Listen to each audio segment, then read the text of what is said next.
It is the Anfield Wrap in association with The Athletic. I'm Neil Atkinson. If you want to sign up to The Athletic, it is theathletic.co.uk/Anfield Wrap. But more on that to come, because we're getting joined by Simon Hughes to have a chat through the bits and pieces he's been working on across the last week or so, especially something excellent about Liverpool's academy. I am joined by Kev Walsh, Gareth Roberts and Rob Gutmann. Now, last week, we innovated a new structure for the show, but some bits and pieces broke last night, and in general it's nice to take a bit of a stock check as to where we are. So we will come back to key games under Klopp. That is to come towards the end of the show, but we're going to start off, Gareth, with this little bit about the Miguel Delaney piece in The Independent, which puts an argument together that the way this league may well get sorted out is almost in a World Cup style series of training camps and games behind closed doors come sort of June, moving into July.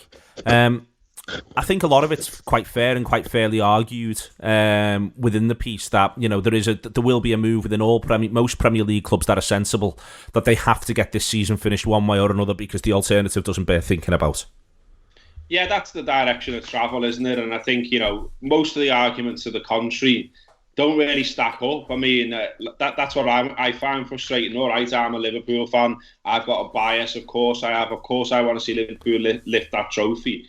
But when people are saying things like, oh, well, if it reaches June, then I think we should just gibber and start the next season and scrap it. And it's like, but they don't offer a solution how that works, or what you do about the contracts, or what you do about the TV money, or what you do about who's won it, who's in Europe, who goes down, who comes up, and all the rest of it. They just say things like that. And look, I get it at the moment. There isn't actual football news. I mean, we've just done Talking Reds with John, and I was saying on there that if you watch Sky Sports News at the moment, it's always gone in a loop.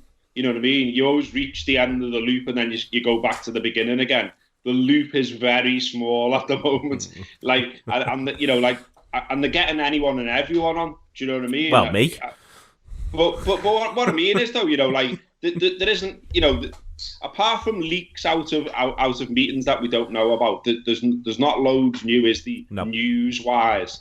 And so this is something new in that it's a different solution. It's something a little bit different. And also you can see how it would work. I mean, it's got to be caveated with everything at the moment by saying you would only do this at a point in the pandemic when it's safe to do so. And God knows when that's going to be. And that's my problem with the people saying just scrap the season, because who's saying we're going to be ready for August to start a new one? But with this sort of like World Cup style competition, obviously, you know, if they could make it a quarantine, if they could get everyone safe and in hotels and test them and all the rest of it, and then play it, then look, I'd be up for it. I'd like to see it. I think it's interesting that it says in that piece that the government are behind the idea, almost for the idea we talked about it a couple of weeks ago about almost the morale of the country. Because the more that this goes on, and the more that figures spike, and the more we hear about crisis in the NHS, and the more we're told to lock down, stay away from people, the more you'll see mental health problems spike as well. And that's already happening. You can see that. You can see experts talking about that. So at some point, you know, sport, they've got to try and get sport to return, because sport is good for the good of the nation. That was why it was created in the first place, a pastime, an escape, people working in factories and going out and playing or watching football. That's where it came from. That's why it boomed. That's why it's massive. And it's left a massive hole in lots and lots, thousands of people's lives. I mean, you look at social media over the weekend, I thought there was lots of nice stuff, by the way. You know, like people sharing photographs just from football with no explanation. I really like that. I love looking at everyone's different pictures, and there was a cracking one of Kev on there. But you know what I mean? There was loads kicking about like that, and like there's a lad that a lot of people will know from the match, Paul Lando, and he did like a thread with a goal from every season that he's been going the match, and it was great. You know, like I mean, it must have took him ages to do it. It only took me a matter of minutes to watch it. But just watching like a classic goal from every season, because I've been in the match all them seasons, he's been in the match, and I thought that was good. But again, it showed you there's a hole in people's lives, and we need a solution. And this could be that solution. It makes a lot of sense, but when it happens, who knows? Kev, one of the ways in which I'm intrigued by it is that it takes what's a massive problem and takes an aspect of that massive problem, which is this issue around the broadcasters, the broadcasters' money, and it actually turns it into a little bit of a strength. The thing I've been thinking all the way through is that it does offer them the opportunity to televise all these games. That should be part of what the process of this is. We know that whenever these games get played, we've got no sense really of when what we can call normality will return, and we've got no sense of what normal's actually going to be.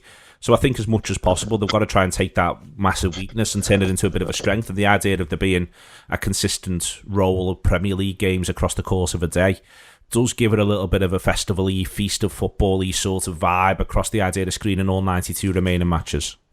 Yeah, 100%. As Robbo said before, the morale of the country, it's always tied into football. Now, obviously, you take the barometer from Twitter and people are saying, oh, the league should be scrapped, but it's a lot of self-interest because no one wants to see Liverpool win the league and all that type of rubbish. But if you're sitting there in the house, and by that stage, you may have been 3 months into that, having something like a football match every day, or maybe even 2 or 3, as you said, like a World Cup style version of that. Imagine how much that would get the country up, especially after so much nothingness, to then boom, here we go, here's what we're having.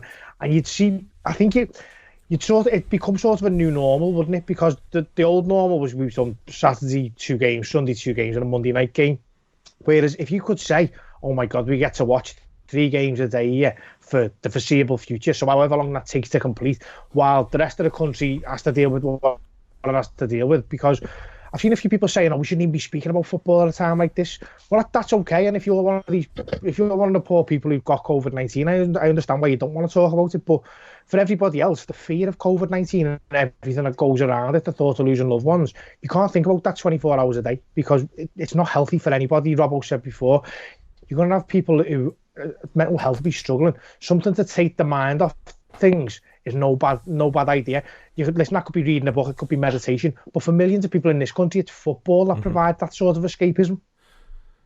Rob, a lot of this is going to come back to a conversation about what will or won't be deemed normal, and at what stage that'll be the case. I think that this is what Miguel sort of writes about is it's a hypothetical situation but his point is that it's being discussed, but a lot of that comes into the context of where the public health crisis actually is at the moment this would happen. But it seems interesting to me the timing of this is around Rob, can you just lower your mic? It's off the top of your head, so the little sidearm thing on that side there, if you look at it, let's let man be by your mouth like Bobby Brown in his pomp.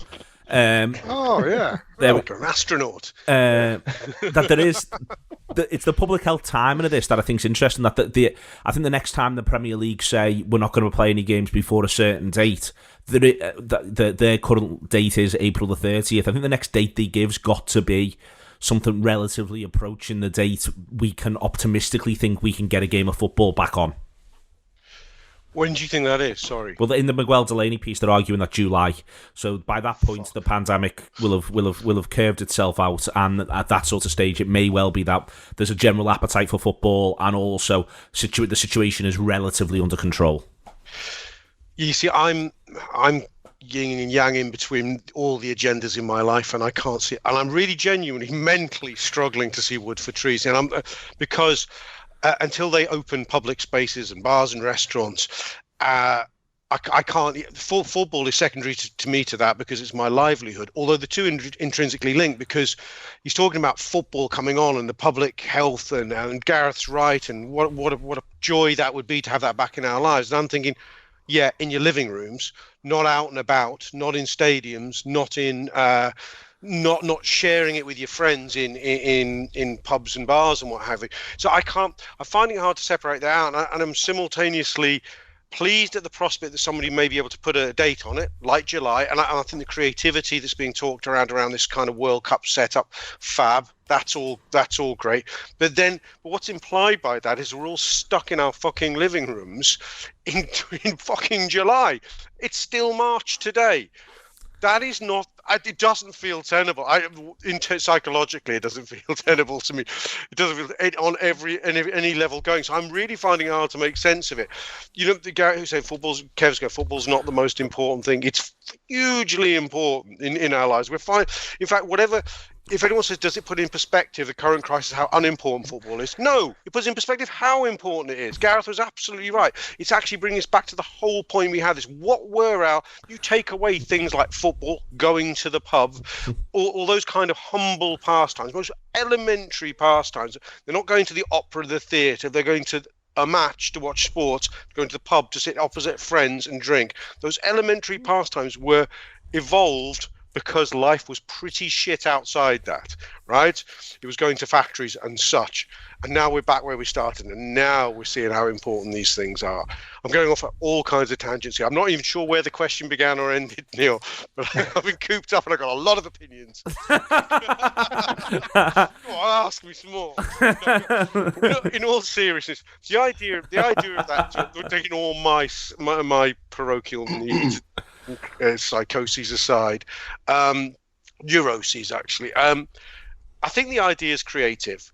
I do sometimes wonder if we'll end up going, once we think about it for more than 5 minutes, if it creates more problems than it solves, locking people away in hotels. Already you start going, the logistics of the hotel structure of the West Midlands is all suddenly coming into play. Because we could just go in our grounds with no crowds and one volunteer ambulance outside, and I will man that ambulance by the I will stretch a bit. I'll do the course. Don't worry about that. I keep hearing that brought up as that. In the wider scheme of things, the odd ambulance is not going to crash the NHS here. And I've seen some sort of slightly minor. Maybe I'm wrong here. Maybe really callous. I don't fucking know. But I'm not. Whilst I like the idea of this festival of football, I don't know if you end up going down a route where you create more problems than you solve. Don't know. Just putting it out there. It's possible that that's the case, Gareth. It's possible that it will be that it's quite the logistical operation. But I think that the purpose of the logistical operation is, I think that the clubs want the welfare of the players put to the forefront, and the players themselves obviously rightly want the welfare of the players put to the forefront, and that's the essence of realistically come July, there will still be an issue around this pandemic. I don't think you can argue it's not going to be an issue. How it's currently being addressed at that point in public policy terms is a separate conversation, but there will be an issue around this disease, around the pandemic that it is. I don't quite see the first thing that the players are going to rightly want in their place of work is a feeling of safety in what is a very physical contact-based game. Yeah, absolutely. I mean, we should be in a better place by then regarding testing, shouldn't we? Both of the general public, players, NHS staff. I mean, we have no idea where we'll be on this curve that everyone keeps talking about, because all it is modelling, all it is maths, and no one knows how. No one's got a clue how people will behave between now and then, because that is what the social distancing's about. That's what the lockdown's about. It's about relying on people behaving themselves for a little bit, listening to the advice, and stop infecting more people. But you only have to look at the media. Some people still aren't doing it. People are going out and playing football. People are having parties. People are still mingling in big groups. And not people at large, but even small groups doing that will influence the situation. And so we've no idea whether we can be in July and be talking about this thing. It's merely an idea, and that's all it is. But I think where the problem is, and I get what Rob's saying, you just want it done. As a football fan, you just want it done. You want something concrete. You want some news. You want to know that you've got something to look forward to.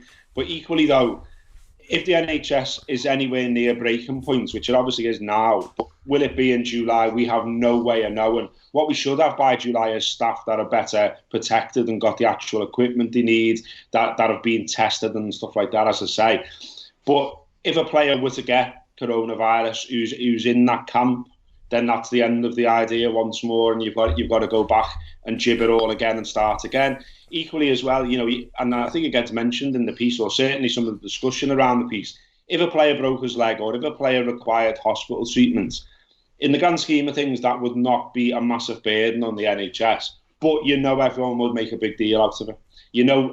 PR-wise, it wouldn't look good. People would question the government, would question the Premier League, would question football clubs. And that's the problem. That's another problem they've got to think about. The communication around it, the PR around it, how it looks, basically. You look at some of the main football journalists currently, and they're feeling that they have to caveat every opinion on football with this isn't that important at the moment. Look at Henry Winter's Twitter feed. Every single tweet about football has got an NB on the end of it, which is ridiculous. But he's obviously doing it because every time he says something about football, he's getting overwhelmed by people saying it doesn't matter right now. But, as we've said over and over, I almost think we need an MB on every show we do.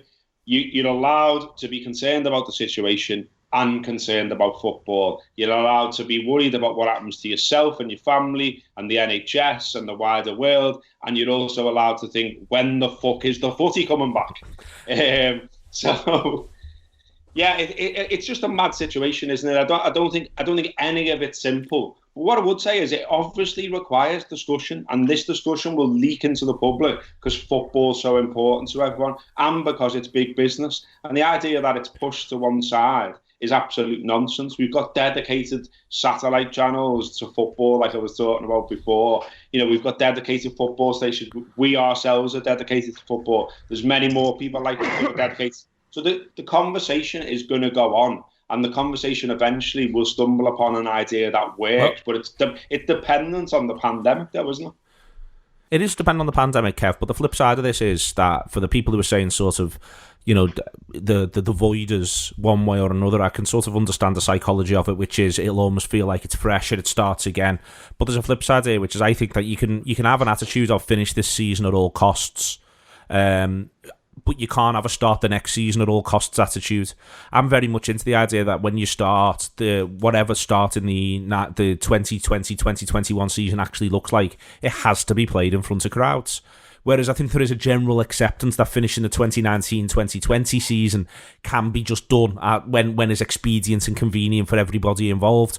There's a job that needs doing, and then there's a choice to start the next thing, and the choice to start the next thing can have more conditions. The choice to finish this one, there's so much riding on this for so many clubs, and it isn't just Liverpool. It's far from just Liverpool. It's mad what's happened to those poor pricks in Jersey, where they suddenly found themselves winning 27 out of 27 and being told the season's finished after having had to fly to every away game.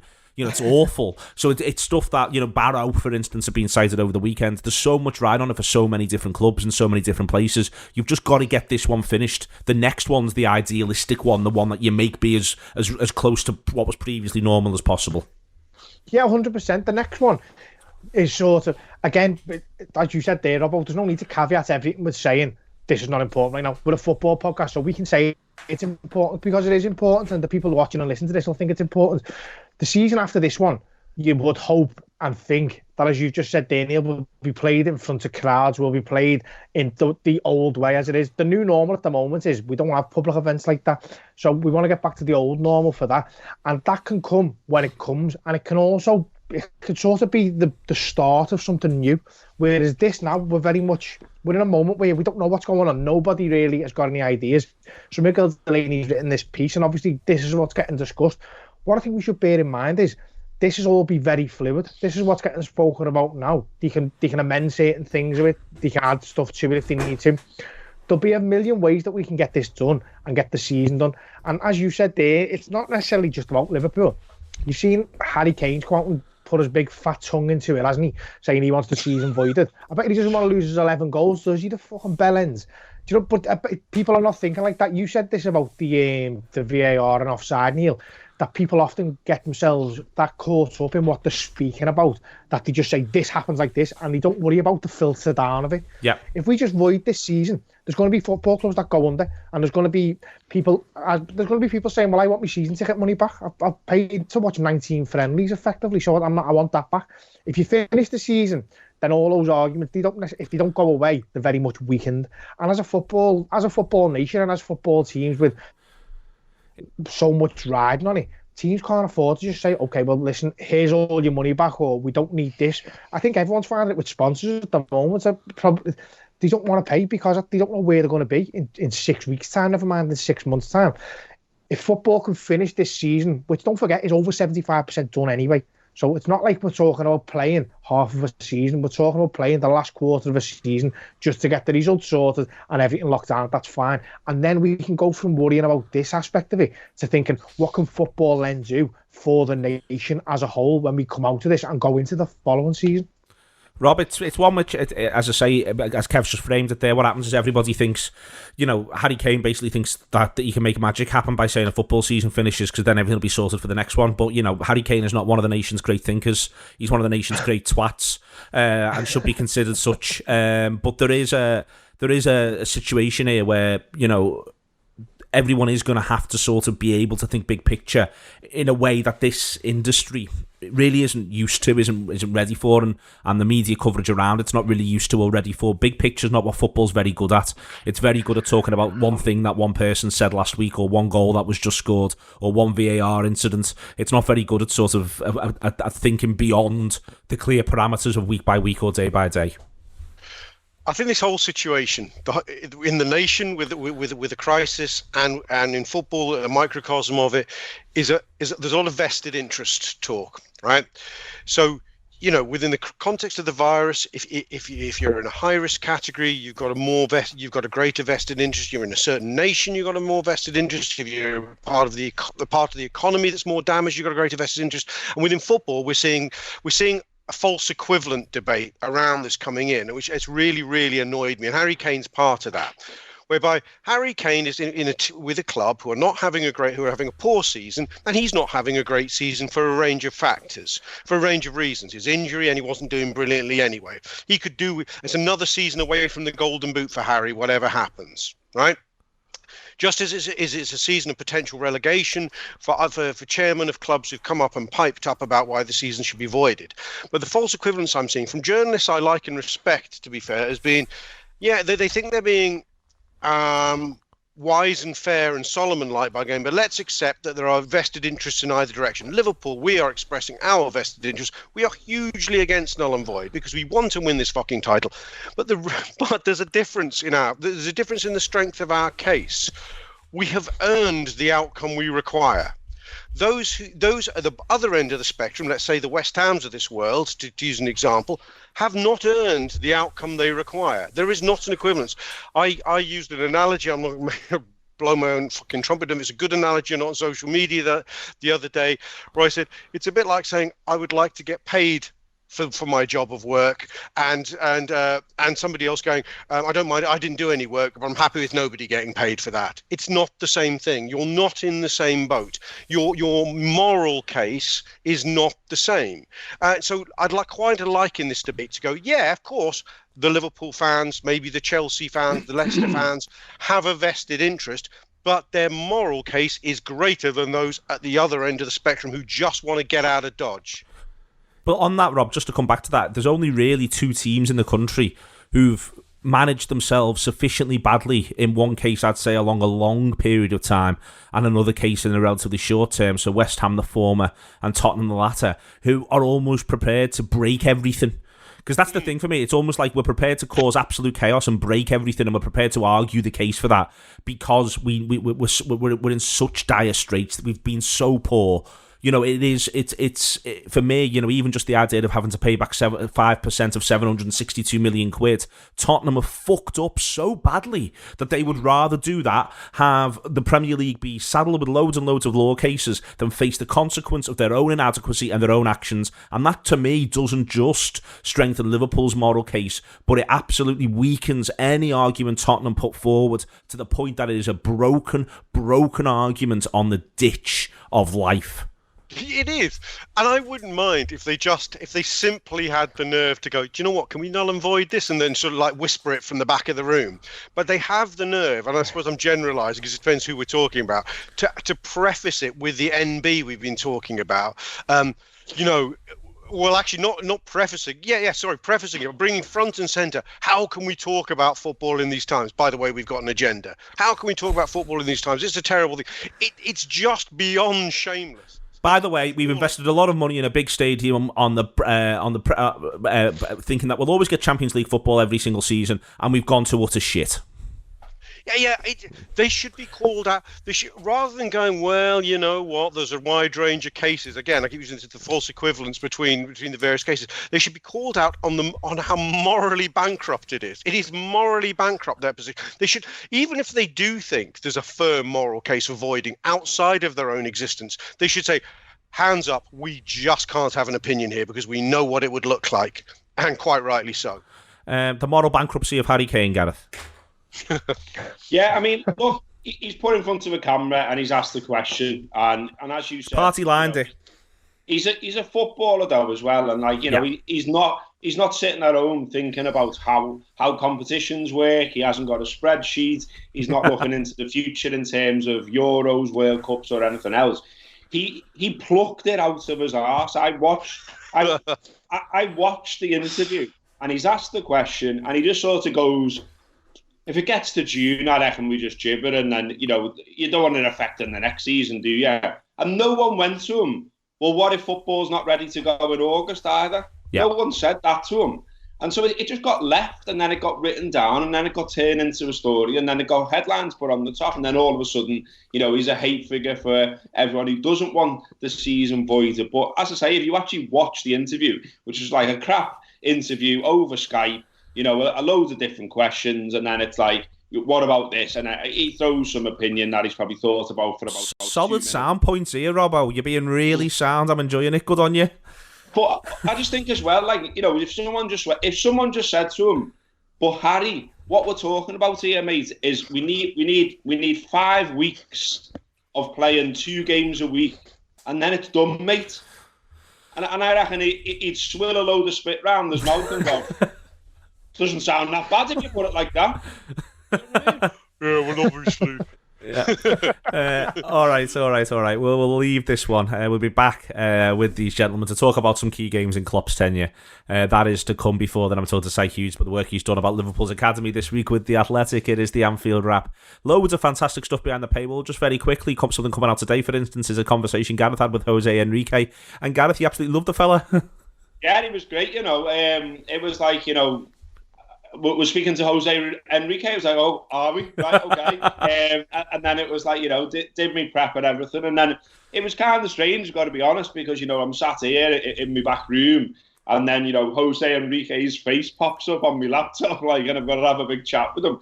But he was like, there's a bit that obviously isn't on the recording that's going out, but he was a lovely fella. He was asking me, like, how I was and was I seeing the kids, and he was saying, listen, mate, don't get down. It's not forever, all this, and all this. And he was telling me about his routine and how he really leans on his routine, and his routine's been helping him get through it.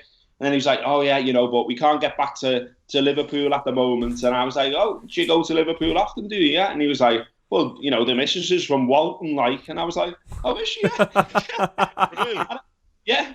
And we had a great chat. He was really good on the footy. He was really good. He had better views than Harry Kane about what should happen with the season. And then we had a lovely chat about Knowsley Safari Park as well. Tremendous. Absolute scenes. That's what you want. So that's behind the paywall. There's all other stuff there as well. Loads of good video stuff. Some of it shot before the world ended as well. That is coming out too. And really good day-by-day stuff. John's working on something that comes out every day early, called On This Day. So if you've been thinking about signing up, if you're thinking about filling some time, I think it's a funny one with podcasts at the minute, in that you're spending less time commuting and less time able to walk dogs. I am aware of that. But if you would like to join us and support us, that'd be fantastic. If you go to theanfieldwrap.com/subscribe. This right now is on Hot Mic as well. So if you listen to this as a podcast, we did it live, and we're going to do all the Anfield Wrap lives. The main show on a Monday live from about 11:15 every single Monday. So you can have a listen to that on Hot Mic, and that'll be fantastic if you want to come and join us on that. And also we're going to be doing AFQs on Saturday nights at about 6:30. I think we're aiming for, on average, about 6:30 for AFQ Saturday night. So come and join us on AFQ as and when. We may put Rob on this Saturday's one, as he's got so many opinions he's desperate to share with us. But that is all to come. This is the Anfield Wrap. I'm going to be having a chat now with Si Hughes, and then we'll be back to talk about Klopp's key games in his Liverpool tenure. I'm joined by Simon Hughes from The Athletic. You can sign up to The Athletic through the Anfield Wrap. It's theathletic.co.uk/Anfield Wrap. And I want to talk to him primarily. He's done a couple of pieces in the last week, but I want to talk to him about the academy piece he's written. And the first thing I took from it, Si, was actually in the first line. It was the reference to pathways, and that there's reasons why at the moment some players may pick Liverpool ahead of, say, Manchester City. It's because they view there to be more of a pathway from Liverpool's point of view. It's an important thing to remember that. It's an important thing for the football club to make sure it puts at the forefront of its mind that it doesn't just tell a story inwardly, but it tells one outwardly. Yeah. I mean, I would say, I think at this moment in time, the pathway between the academy and the first team is is, I don't want to say clear is the wrong word, but there's greater accessibility and possibilities on that pathway than there has been at any point since the early 1990s, really. I think the reason why is because the club's benefited from a certain period of consistency, whereby, obviously, you forget that Jurgen Klopp's been in charge of Liverpool for 5 years now. It still feels fresh, which is brilliant, I think, for fans and everybody, but it still feels like it's early days with him for some reason. But he's been there for 5 years, and Alex Inglethorpe, who runs the academy, joined in 2012 before getting his promotion until 2 years later.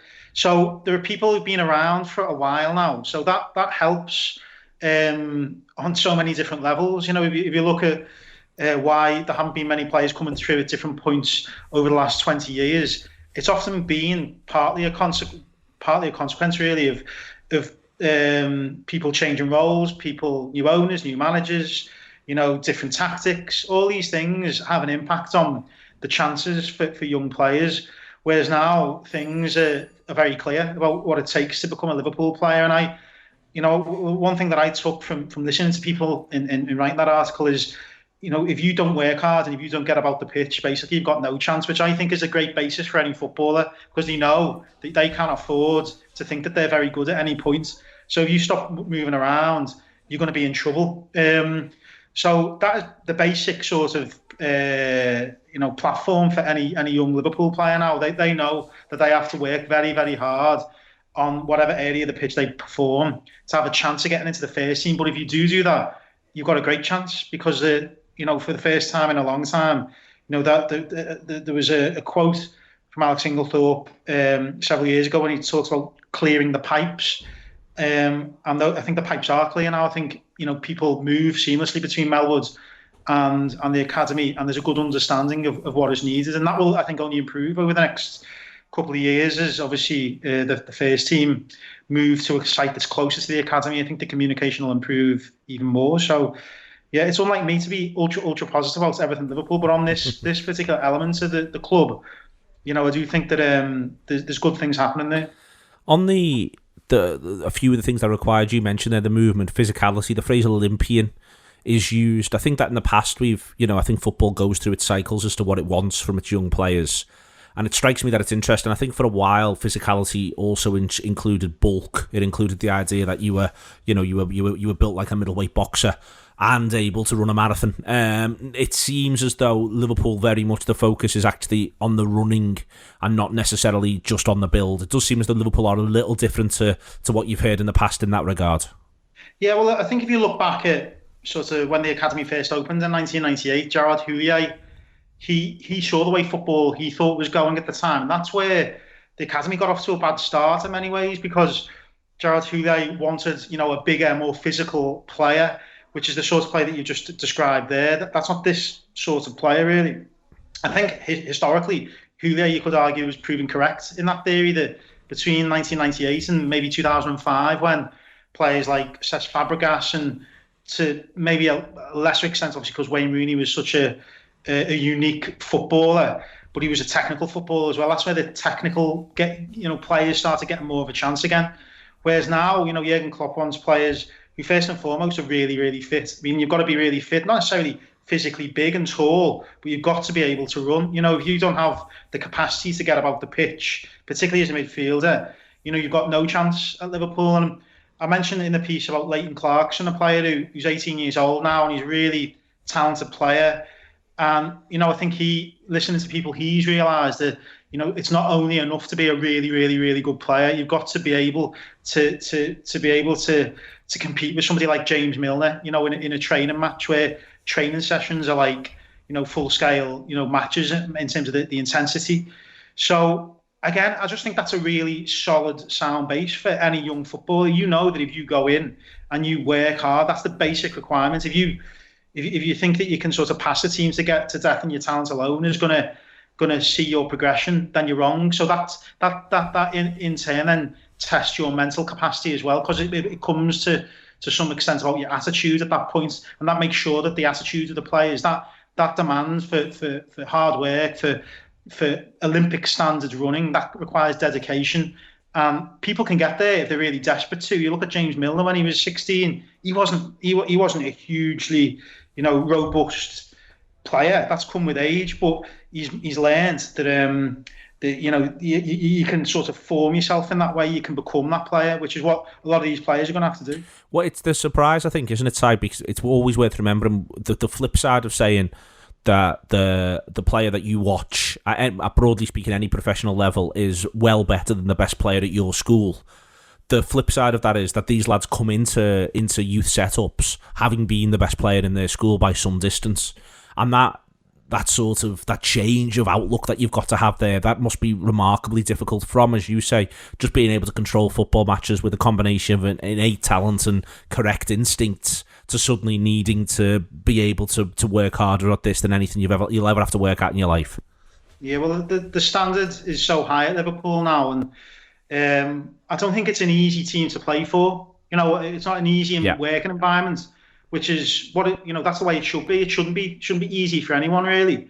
I've spoken to lots of players over the last couple of years who have been totally blown away by the expectations at Melwood and how we sort of see Jurgen Klopp as which he is. He is a sort of a warm character, but if you don't meet those standards, he will let you know, even if you're a teenager. So you either sink or you swim, really. And I think the story of Nico Williams is probably one of the more relevant ones to this, because he wasn't really thought of as being a potential first team player at the start 12 months ago. He just wasn't. He wasn't even involved in any of the tours. I don't think he played in any pre-season matches.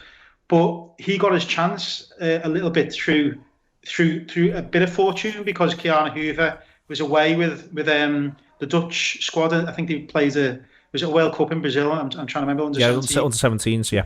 Which meant that they needed extra players up at Melwood. So he got that chance, and he did really well and showed Jurgen Klopp, actually, there's another player that could play here, and he's rewarded that, which I think, the meritocracy sort of existing at Liverpool is a healthy thing, because players know that, all right, well, coaches may have formed an opinion about you, but if you actually if you actually go there and prove yourself to the first team manager, he's not just going to turn you away because maybe one or two people have had question marks about certain aspects of your game, and you've seen him flourish. Totally, really. I don't think anybody would be concerned if now he featured in a Premier League game instead of Trent, because he's got the lot, really. I think he had a difficult game against Chelsea, a difficult half, but then I think second half came through that period. He's really taken to it. So I think that sort of message going through the academy is such a positive one. The players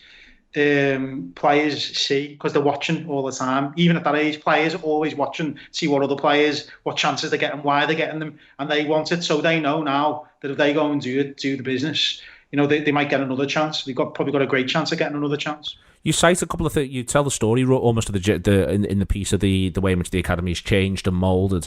I think it's very interesting, for instance, that you get the insight into Conor Cody is fascinating for me, because I think this is almost, there's this, it's what you want the academy to be. Now, ultimately, what we want our academies to be is something that gets the very best out of our young players and gets them ready to play for Liverpool. But the reality is that the vast majority of them aren't going to become Liverpool players for one reason or the other.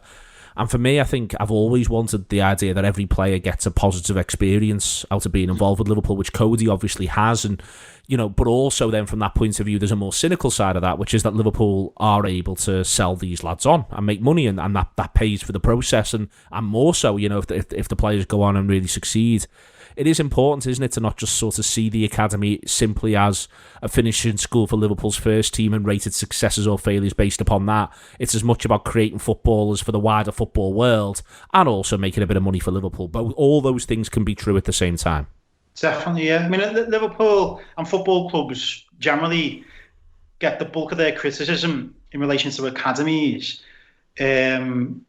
around the issue of wastage, in terms of the amount of players that go through the academy and the amount of players that come out the other side with very little other than huge disappointments that they never recover from. Now, I think Liverpool have taken that, all clubs will say that they take that very seriously, but, Liverpool's operation now is a streamlined operation. So it means the players, if they're doing well at a younger age group, there isn't a player who's, they know that is not going to make it, but he's just there to make up the numbers at a higher level. So there's a greater movement between like the under 16s and the 18s now. So if you're doing well at under 16 level, there's every chance that you're going to get quickly moved up to the under 18s. Whereas in the past, I think there were more players who would just be kept hanging around off the basis that he might be useful to help us put an 11 out.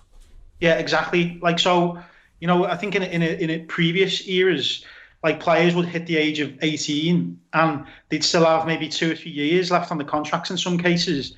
And the club would know that they weren't going to make it as first team players at Liverpool, and would essentially leave the academy and then go to Melwood and not really take a serious role in training at Melwood. That doesn't happen anymore now. It means that if you go to Melwood, you're there for a reason, to go and either you know, to put pressure on the first team or give them the chance to impress. Whereas years gone by, there were a lot of players who just sort of rotted. Almost, that was the word that was used to me, that, you know, rotted at Melwood and then were never seen again afterwards in some cases. Do you think there's more of a sort of people, if you want to talk about the influence of the manager, the manager himself, but also those close to him in this regard? You mentioned Alex Inglethorpe. Do you think there is just much, and do you think this is the case in football generally anyway, there is just more of a people-focused approach here, that there is the aim of trying to develop these young people to the best of our ability, less of a sort of, there'll always have to be professional cynicism. We shouldn't really combine professionalism and cynicism, but what I mean is there'll always have to be hard, honest decisions made around footballers. But I think there is more of a development of these young people focus, and that stems from Klopp as manager of the club, Inglethorpe as with his role, the roles of the leading coaches of 23s and 18s. Do you think that it is more people orientated? I think, you know, players, you know, Klopp always talks about sort of personality in his players, doesn't he? You know, he's said many occasions that he wants smart players, but not, you know, smart arses basically, or he doesn't want the brightest person in the room all the time, but somebody who's switched on all the time. And I think you see that in his team. That's the personality of this Liverpool team, isn't it? You know, I guess another way of putting it is the streetwise, aren't they? You know, they're not daft, and they're not going to embarrass you very often. And I think that relates to Liverpool supporters, what they want to see in the team. So I think that now I think players.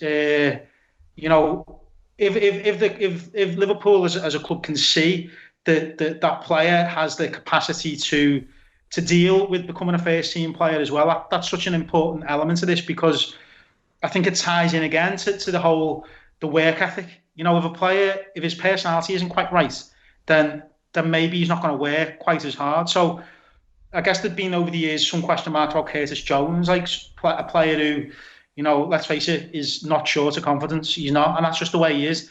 But Liverpool realised, you know, that there were certain things. So he was a May birthday, so he was maybe a little bit of a later developer, you know, on a social sense. But equally, there's a way of harnessing it. You know, there's a way of harnessing somebody who's very confident, provided they don't become arrogant. And, you know, they've sort of, you know, Liverpool have been very diligent with the work with him. And I think he could be. I genuinely think he could be a top player for Liverpool if Klopp. Yeah. I'm sure, you know, he's under the best hands with a manager who knows how to deal with personalities like that. So that's the one thing I like about this. I think it was put to me, and I didn't put it in the piece actually, that in the past, other people who've run the academy have ended up with a lot of players who are nice lads who it was the word to describe the words used, you know, the arse kissers basically. They sort of, you know, said what the coach wanted to hear. The people at the academy aren't necessarily like that now. You know, there's a greater diversity of personalities, and they almost want some pushback. Yeah, exactly. They almost want a bit of confrontation. They want the players to be asking. And Trent's like that. You know, everybody says that about Trent. He comes across as a really nice lad on TV, which he is. But he will ask questions of the coach if he thinks something's not right, or he'll try and find out why. You know, Jordan Henderson was the same, you know, when he was a younger player at a different club, I guess. You know, they're the best players. They're the ones who ask questions. I think in the past there was maybe a bit too much deference to the coach under different systems, whereas now it's a greater understanding of how younger people are. You know, I think young people do ask lots of questions. You know, that's the way you need to look at Twitter, don't you? Excellent stuff. Thank you very much, Desai. Let's get back over to everyone else. And if you want to sign up to The Athletic, you know what to do by now. theathletic.co.uk/, the Anfield Wrap. Si's piece is great. He did something on the Spice Boys as well, but we'll leave that one for another day. Welcome back. Thank you very much to Si. I haven't done it yet, but it's good to pretend. And coming up, we will have more and more from Si and James as the weeks move ourselves along. And coming up now, we're going to talk about the key games under Klopp. We did our first 3 key games under Klopp last week on the Anfield Wrap. We ended with Crystal Palace at home, the 2-1 defeat where Klopp said he'd never felt so lonely in his life, or whatever it was he said. That sounded like a country record. The really strange thing about this season, as I said last week, is that the chronology of it all feels a little bit messy. And you forget that, for instance, after that game against Crystal Palace was the game against Manchester City, but quite hot on its heels. And Kev, it's fair to say the game against Manchester City was just an absolute, more than any game I can really ever remember from any Liverpool manager, really. It was an absolute clarion call as to what it was all meant to look like. We'd had the 3-1 against Chelsea, but that didn't feel anywhere near as total a performance as the 4-1 away at City when Liverpool just went to Manchester City and absolutely dominated them. The 4-1 game, if this team done that now, you'd think, oh yeah, that's about right. It was that good of a performance. We were absolutely on fire. I think I'm right in saying, was it Firmino's first goal in that game as well for Liverpool? He scores one, doesn't he? That's his first goal he scores for us. And it just, there's I think is it either the Firmino goal or the Coutinho goal, where even Emre Can gets in on it, he does a lovely little back heel. Yeah, one of them. I remember watching it and just thinking, is that the Firmino one? That's his first goal? And I just remember thinking, fucking hell, because we'd gone from obviously the 2013-14 season and it was amazing. Then the following season was just absolutely shite, wasn't it? And then obviously it lasted after the end of that season another couple of months. But then to get that performance after what it felt like, I think sometimes as Liverpool fans we come across as a little bit spoiled, because obviously a lot of teams would be like, fucking hell, you've won everything. You just nearly won the league that season, and 2 years later, you're already rebuilding another team. But because we are Liverpool, we do expect a little bit more. And it seems that even in our sort of darkest moments, you'll always get a performance like that just makes you go, oh yeah, that's still what it's all about. But the difference with that Man City one was, you just looked at the players, and it looked for the first time in a long time like the players were on the same wavelength as each other. As I say, even I know I didn't rate necessarily highly. You could see he had a football brain, because it looked like him, Coutinho and Firmino looked like they knew where they were going. And obviously around that time, you still got Daniel Sturridge in there, who was a fantastic footballer, and probably if his body would have been a little bit more reliable, could still be in this Liverpool team now. It's the front six, Gareth. Before I bring Rob in, the front six are just all footballers, to be honest with you. Milner, Coutinho, Lallana, Leiva, Can and Firmino. They are, for me, they've all got real brains on them, and I think you see it in the match. I think you went to this. I think I might have saw, yeah.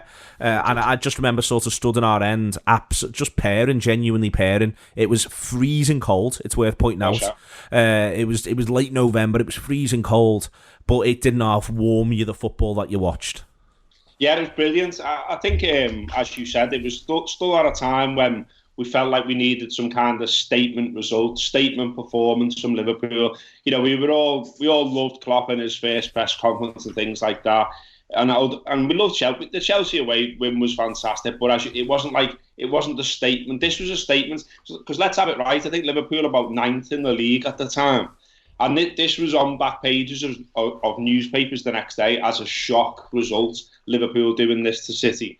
And they absolutely tore them apart. And also as well, we talked on this day the other day, the jury was very much out on Roberto Firmino. Kev mentions that it's his first goal for Liverpool. People had been saying, including me, including us on Anfield Wrap content around the time, what is he? What does he do? Where does he fit in?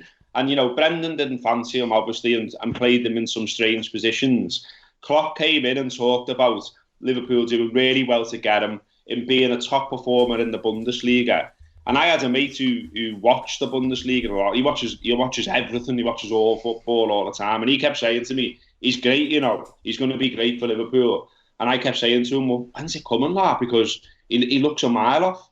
And then all of a sudden, this day in particular, it clicks with Coutinho. It's absolutely brilliant. We tear City apart. They're still sort of top 3. You look at their side as well. They still got Sterling, Aguero, De Bruyne, Yaya Toure, etc., etc. They're no mugs, and we tear them apart on their own ground. And as you say, it was absolutely freezing. But that was one of the best ends I've been in ever, I would say, because it was absolutely superb. Everyone loved it. Everyone had big smiles on their faces. And, I wrote a piece the other day, my top 5 performances under Klopp. I got a bit of stick because I left out Barcelona at home, but, I wanted to be a knobhead because I'm a knobhead. And... You've just been so sound to Harry Kane as well. Well, I included this game for all the reasons that I've just said, because I loved it. It was the game where you really thought, hang on, we can go places. Because even though we had Jurgen Klopp, and Jurgen Klopp was the one we all wanted, there was still, I remember, conversations of people saying, what happens if he can't do it? Like, where does Liverpool go if this man can't do it? And you looked at City, sort of the money they got, the resources they got, the players they got, and you wondered about them disappearing off in the distance. And it was great to land a huge blow on their chin this day. It was superb. There's loads of... I read the match stuff on this one, Robert. It's really, really good. I've got some of it up on my screen here, so I'll read it out to you.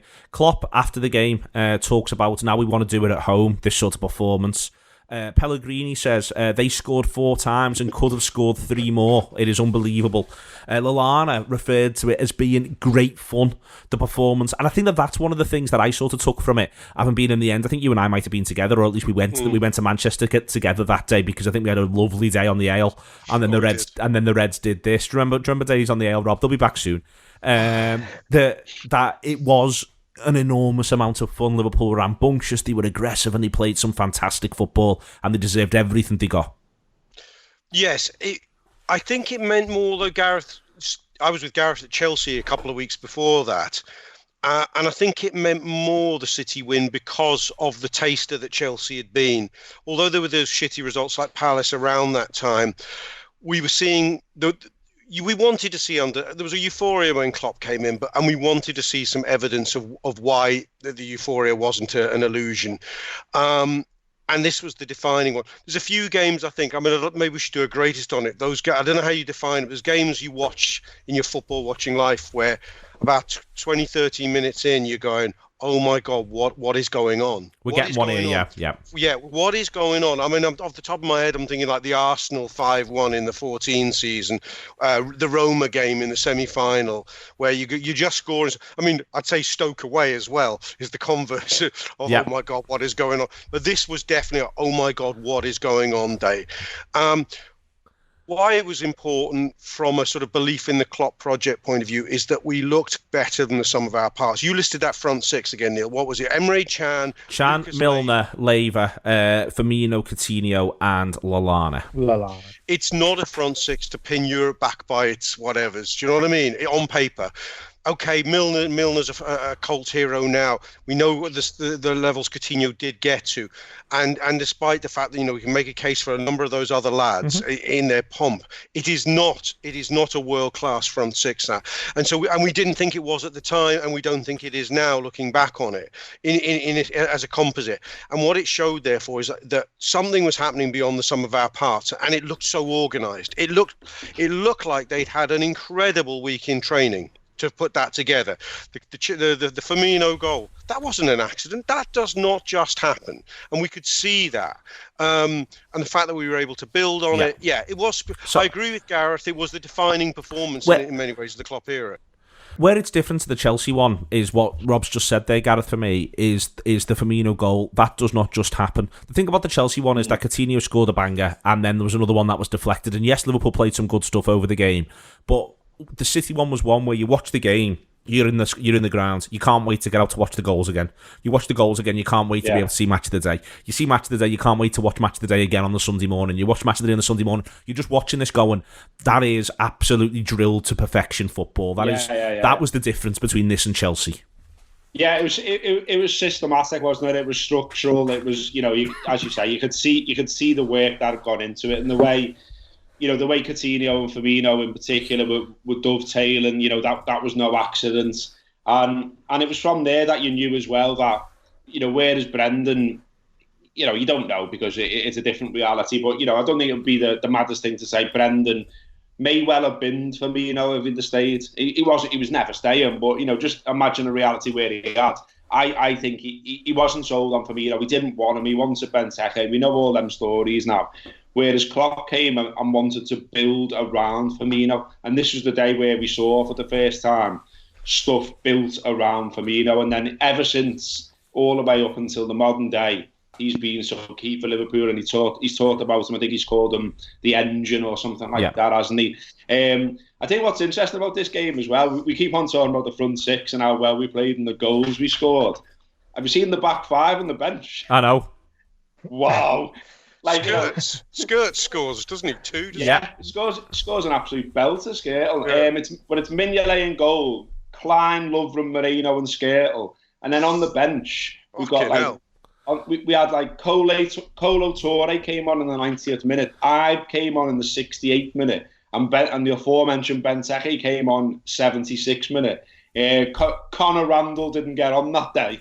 But he was sat on the bench. But do you know what I mean? It just shows you how far we've come, doesn't it? Conor Randall started Southampton as Liverpool beat them 6-1 after going 1-0 down, Kev. Mane scores early for Southampton. And then from there, and I only really want to focus on one aspect, even though Origi gets the hat-trick, Sturridge scores the first two goals. And they're unbelievable goals, frankly. The second's a tremendous ball from Emre Can. Sturridge, throughout all of this period, there was a lot of talk about Sturridge and Klopp and do they like each other, and because Sturridge's body was the way in which it was, he couldn't really press, and everyone just defined Klopp as pressing. It's really interesting to me that by the time Sturridge leaves, you get the impression him and Klopp, pretty much, broadly speaking, got on really, really well. Whereas there was a thing around this time that it was all about what does Jurgen Klopp think of Daniel Sturridge and what does Daniel Sturridge think of Jurgen Klopp.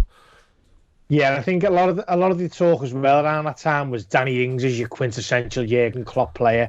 And listen, Danny Ings he's got a lot of strings to his bow and he does a lot of things really well. But there's a multitude of things that Daniel Sturridge can do that Danny Ings couldn't even dream of doing. Daniel Sturridge he's one of those footballers who, when he's playing well, he's just such a joy to watch, and he sort of caresses the ball. The goal he scored against Sevilla in the UEFA Cup final. There was only him in our team that could have scored that, and outside of the left foot, bent it around the goalkeeper. And in that Southampton match, as you say, I think he'd come back from injury. He'd not been playing very much. Well, he was always coming back from injury, unfortunately for him. But then every time he did, he'd just do something that'd make you go, oh, if we can just get him fit for 5 games in a row, he's going to be an absolute peach. And I think Jurgen Klopp was the same, because don't forget, even last season, PSG at home, he scores the... was it last season or the season before? The days have gone and the seasons have gone on me, but he scores the header, doesn't he? The first goal in the PSG Champions League game at Anfield. Yeah, that was last season. Last season. So I think Jurgen Klopp looks at Sturridge and just thinks, there's a player in you here, but the mentality probably isn't the best, but I can work on that. But then once the body starts letting them down, it's sort of like, well, I'd love to be able to get you going, but Divock Origi will run through brick walls for me, and if I throw him on the 77th minute, he'll do an hour and a half's worth of running in 13 minutes, and sometimes that's just what I need. And with Sturridge, you get the bit of magic, but if it wasn't going his way, especially more towards the end of his Liverpool career, it was more of a struggle for him.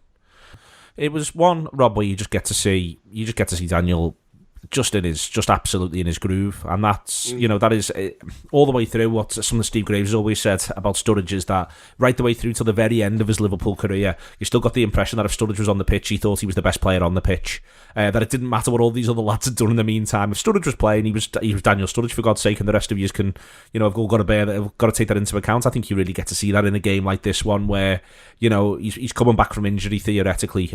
Klopp talked about what he'd done in training after the match, but saying training's not the same as games, and then he does this in a game. Yeah, I remember Kenny said about Torres that he had a magic wand, didn't he? And Daniel Sturridge has a tennis racket of a foot, I think. Kev talked about his technique. He did. He caressed the football when he finished. And Sadio Mane and his pomp can be like that in the way that he finishes when he's in the zone. And Sturridge is an incredible finisher. Klopp, I very vividly remember his post-match on this. He sort of asked about Sturridge, and wow, now I know what you're all talking about. Because every single press conference he'd pre-match press conference, there'd be any update on when Daniel Sturridge is back. And I think he hadn't seen him a lot of the time, because he hadn't been training. When he probably played within himself. He was a little bit like, what is so special about this guy? I mean, I've seen a few videos. He sort of said afterwards, okay. And I think he was sincere about it. He goes, now I know what you're all talking about. Now I know what this impatience was all about. And I thought it was illuminating to see I don't know, a man you think be so on top of it, reduced to being a mortal who'd I'd only watched his YouTube highlights, even though he'd been with him in training. It was in a way, it was something of a false dawn of a performance that I've rarely felt so. I felt, if you look at the progression from Chelsea to City to Southampton, you went, we are on a trajectory here with this manager. There's almost nothing we can't achieve this season. We began to feel for a while. Although I think we go to Newcastle and get beat. Well, no, I was about to say we don't win in the next 4. So this game's on the 2nd of December, and we don't win again until Boxing Day. Yeah, I mean, Divock, this is also the game, we haven't mentioned it yet, which you're going to go on to. This is the game that Divock Origi arrives in. It was one of Divock's many false dawns, and he's still delivering false dawns. But he was unplayable once he got into the groove in this game. It's one of the great Liverpool hat-tricks, by the way. Although apart from the first goal, which is he sort of steals off Albi Moreno. The finish for the second and the third are stunning. And it's another of Jordan Ibe's false dawns, I should also add. Lots of false dawns. But yes, as Rob points out there, Gareth, the next game I want to talk about and end with on this one is the 2-2 against West Brom. Liverpool, the 6-1 against Southampton. Yes, they beat Swansea 1-0. But the run of games at Anfield, or the run of games, is the Palace game, then there's the City game, there's then a game against Bordeaux in the Europa League, there's a good win against Swansea, there's this against Southampton, but then there is that 2-0 defeat against Newcastle, the 0-0 against Sion. And then there's this 2-2 against West Brom, and it's remembered rightly because at the end of the match, the manager, after the late equaliser deflected in from Origi, the manager takes all the players to the Kop end and applauds the crowd in quite a quintessentially German football-esque way. And he got unbelievable abuse for it. He did, yeah.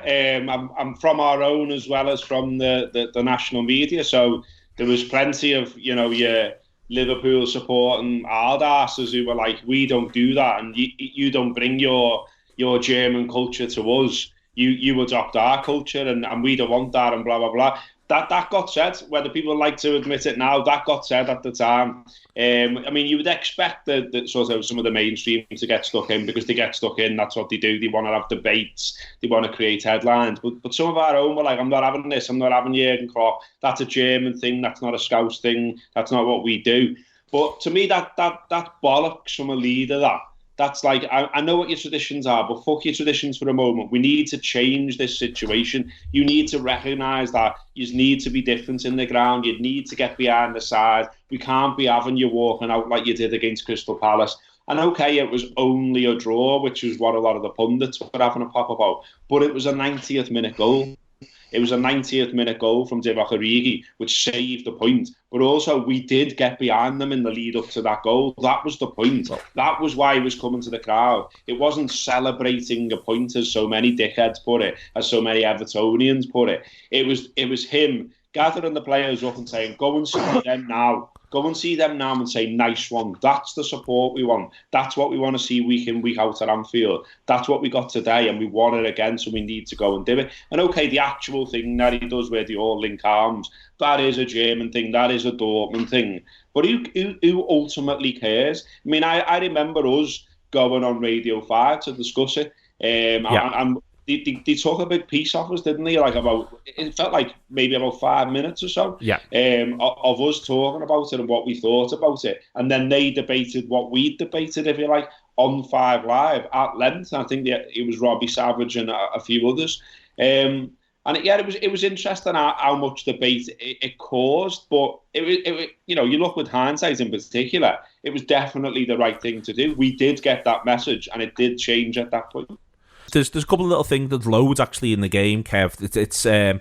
It's the reality of coming up against a Tony Pulis side. There's an absolute twat of a tackle by Craig Gardner in the 69th minute. And that's one of the reasons why I think the crowd becomes absolutely incensed, because Gardner, I don't even know if he gets booked, but he certainly doesn't get sent off. It leads to a lot of him being carried off. He's got stitches in a knee wound by the time it's finished. It's a terrible, terrible tackle. Klopp and Pulis are going at it all game. Post-match, there is this written in The Guardian. Jurgen Klopp responds to Divock Origi's 95th minute equaliser by beating his chest in front of the West Bromwich Albion bench, eyeballing Tony Pulis and leading Liverpool's players in triumphant applause to the Kop. Sometimes, he said, it takes more than a few seconds to cool down. He refused to shake hands with Pulis, had murder with one of their coaches, And it really was. I just remember it was like a bear pit by the time that game finished at Anfield. And I think that's one of the reasons why he picks the moment to take them. It isn't the idea of the draw. I think it's, in many ways, it's quite the fuck you to Pulis in one sense, but also everyone was so invested in not letting these bastards come to Anfield and do this and win. Well, it was perfectly timed, wasn't it? After the Crystal Palace sort of debacle where people did leave. And I remember after he said what he said after the Crystal Palace game, feeling a little bit embarrassed because I'd been there. I was with my 3-year-old, so I had a sort of an excuse. And I went after they scored. And I remember after that thinking, he's right though. Like, we're not gonna change anything if we just keep doing the same shit. Because when that goal went in, I think it was Scott Dan who scored it against Crystal Palace. Everyone just went, fuck's sake, I've seen this film before. And everyone done the same. And then Klopp come out. And I remember thinking, I wouldn't dare be walking out early here. I'm in the back of the Kop type of thing, you know what I mean? I'd be thinking, shit, is Klopp going to shout, hey, excuse me, where are you going? It's not over yet. So everyone's mindset had changed. And then Tony Pulis rolls into town with a Tony Pulis style of football. And as you say, things like that Craig Gardner tackle just got everyone so incensed. You could see Jurgen Klopp going nuts. And it felt like we were all in it together. It couldn't have been more perfectly timed to have played them. And then when he come over at the end, I remember what you're saying there, about people saying that's a load of shit, that we shouldn't be doing that. But I remember thinking exactly the same as you just said.